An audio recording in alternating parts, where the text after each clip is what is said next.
Alguém fez um comentário interessante aqui, o Felipe, ele falou: achei que liberdade era liberdade econômica, religiosa, de ir e vir. Para que eu vou usar minha liberdade para xingar político? Não, meu caro. O exemplo de xingar político é apenas um dos aspectos da sua liberdade de expressão. Agora, se você não pode falar o que você pensa, você acha que você tem direito de ir, ouvir, movimentar o seu corpo? Liberdade religiosa. Então, assim, xingar político, vamos supor que o político pegue e te proíbe de exercer a tua religião. É. E aí, para onde é que foi a tua liberdade religiosa? Liberdade é liberdade econômica. Então, Cara, tipo assim, você é uma putinha do sistema, te deu dinheiro, você tá feliz. Exato, é prostituta, né? Ou seja, liberdade religiosa. Exatamente isso. O cara vai lá, proíbe você de ser cristão. E aí? Não é isso? Obriga você a ser ortodoxo. Ou você é muçulmano lá na Rússia, sei lá, e os caras te perseguem. Ou como na China, né? Se você é um uigure, muçulmano uigure, os caras botam você no campo de concentração, meu querido. Não, lá na China chama-se campo de reeducação. Reeducação. Campo de reeducação. Reeducação. Você não percebe, cara, que a liberdade de pensar e falar é a coisa mais importante? Inclusive a liberdade de falar merda. Exato. Assim. Caraca, bicho. O pessoal acha que ir e vir é melhor que você pensar livremente, cara. Pensa só. Ai, cara. Não, aí você... Os judeus iam e vinham livremente dentro do gueto. Eles só não podiam falar nada. Só não podia reclamar. Só não podia reclamar. É o seguinte, anda e cala a boca, hein? Como é que... Desculpa, não, é sério isso aqui. Como é que começa a ruída da União Soviética?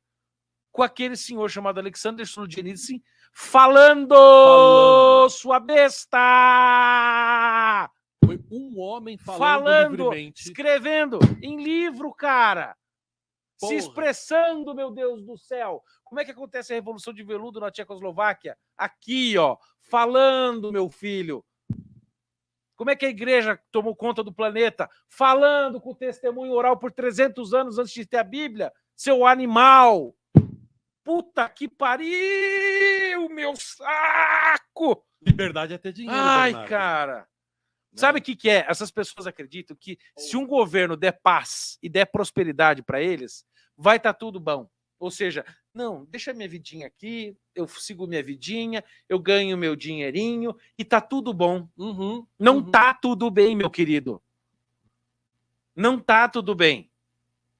Olha o que está acontecendo no Brasil, cara. O pessoal fala, quando é que a democracia no Brasil vai ruir? Já ruiu! Você não pode falar de um ministro num bar, em conversa privada. Cara! Isso é a Rússia hoje. Isso é a China hoje. Aconteceu... A China que dizem também que é conservadora. Apareceu... tem isso agora tem também? Tem também. Apareceu eu vi o documentário lá português da RTP sobre o Xi Jinping. Teve uma jornalista, uma cidadã normal, que foi lá numa imagem do Xi Jinping e falou: Xi Jinping, filho disso, daquilo. Sumiu. Desapareceu. Tomou Doril. A mulher evaporou, foi arrebatada igual Enoque. Que é o que acontece na Rússia também. Então, liberdade econômica, meu querido, você vai ter. Você vai poder abrir sua empresa. Sim, né? Contanto que você coopere. É. Contanto que você fale o que o governo quer. Olha a quantidade de empresa privada que tem na China. Olha a merda que aconteceu com o coitado do Maurício Souza. Falou, cancelado. Pois é, o Maurício Se ele ficasse quietinho... Tinha liberdade para ir e vir, comprar empreguinho, dinheirinho na conta todo mês. Cara do céu, bicho. Então quer dizer que se amanhã, vamos supor, o cara que acha que isso é conservadorismo, né? O Lula vem amanhã, dá dinheirinho para todo mundo, dá uma arrumadinha na economia, você só não pode falar mal do PT. Não fala mal. Isso é liberdade. É. Então, gente, pelo amor de Deus, a liberdade, livre pensar, livre falar, livre opinar é fundamental.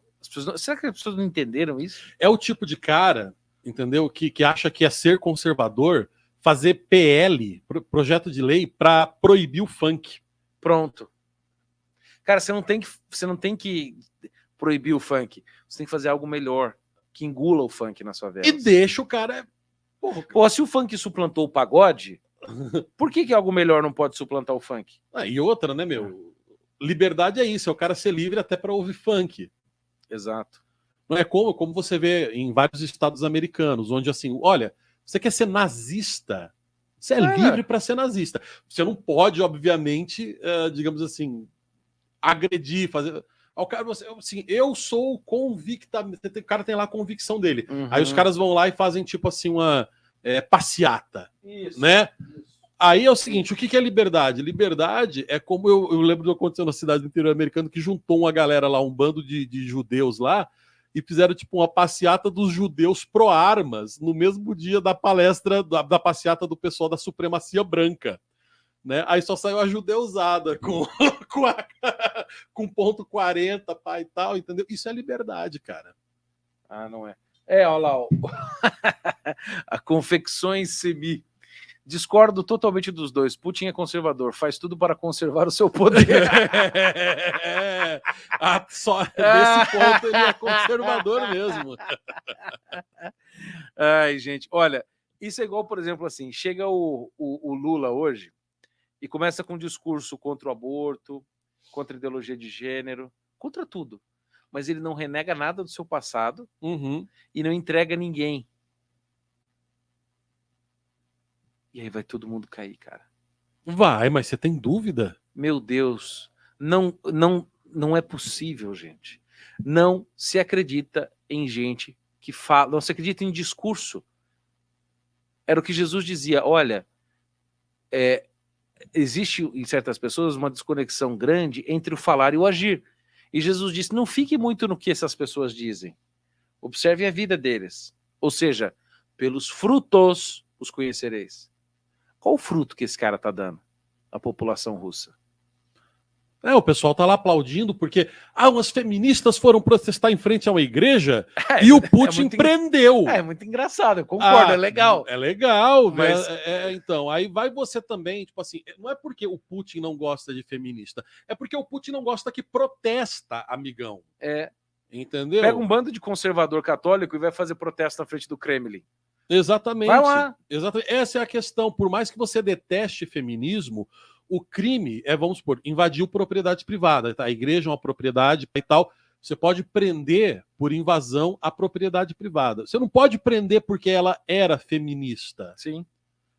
A pessoa é livre para ser feminista, para ser o que ela quiser, desde que ela não, enfim, viole aquelas coisas, né, que os conservadores tanto prezam, né? Sim. Propriedade privada. Na verdade, mas o ser humano normal é conservador. Essa exato, questão, a posição conservador é ser um ser humano normal. É a posição normal perante a realidade. É a posição normal. É só quando começam a surgir as ideologias revolucionárias e as ideologias de modo geral, ali do século XVIII para frente, é que começa a dar merda. Exatamente. Mas o ser humano normal, a posição dele perante a realidade é a de ser conservador, não é de ruptura. Exatamente. Agora, o Putin, diga-se de passagem aqui para os curiosos, ele segue já uma ideia antiga que vinha desde do Ivan o Terrível, por exemplo, ou Pedro Grande, que era essa ideia da Rússia ser a quarta Roma. A quarta Roma, a protagonista da liderança do mundo. Exatamente, que era Roma, Constantinopla, depois... O Sacro Império Romano Germânico. Isso, e depois Moscou. Não, era a terceira Roma, na verdade. Não é a terceira Roma. Terceira Roma, Roma, Constantinopla e Moscou. Isso, exato, porque a briga, aliás, a grande tensão geopolítica que marca o mundo do século XVIII, XIX e XX é porque tanto os alemães quanto os russos se acreditam na terceira Roma. Exato. Os alemães por conta do Sacro Império Germânico, romano, né?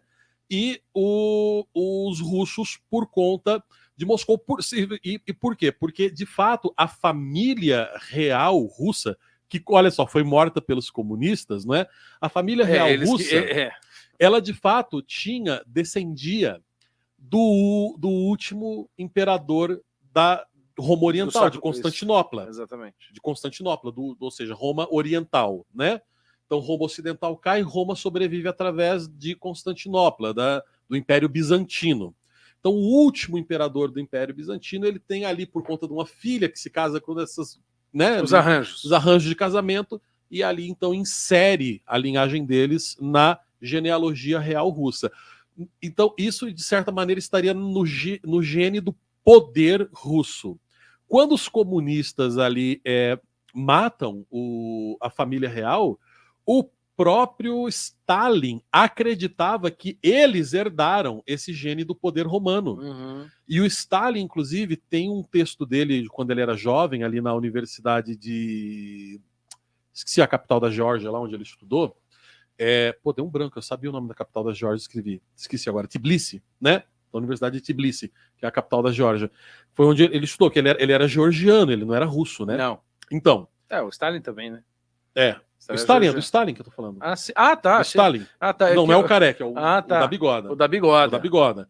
Né? Ele acreditava que ele era, inclusive, não só que essa tradição da Rússia remontava não só ao Império Romano, como remontava ao próprio Alexandre o Grande.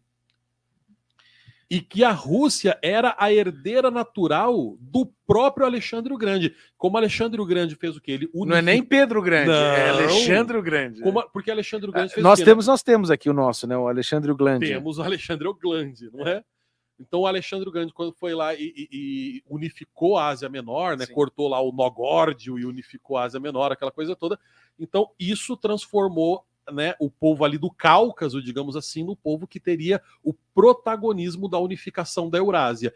E ele acreditava-se então, né, ele acreditava que toda aquela questão deles descender o gene do poder romano estar entranhado no poder russo e ele agora ser o sucessor do poder russo é como se fosse tipo um superpoder, assim, ele matou, passou para mim, entendeu? E agora eu sou o sucessor dessa coisa toda. Exato. E eu tenho por missão, né, restaurar a unificação da Ásia. Era uma e da missão Europa. divina. Exatamente. Agora,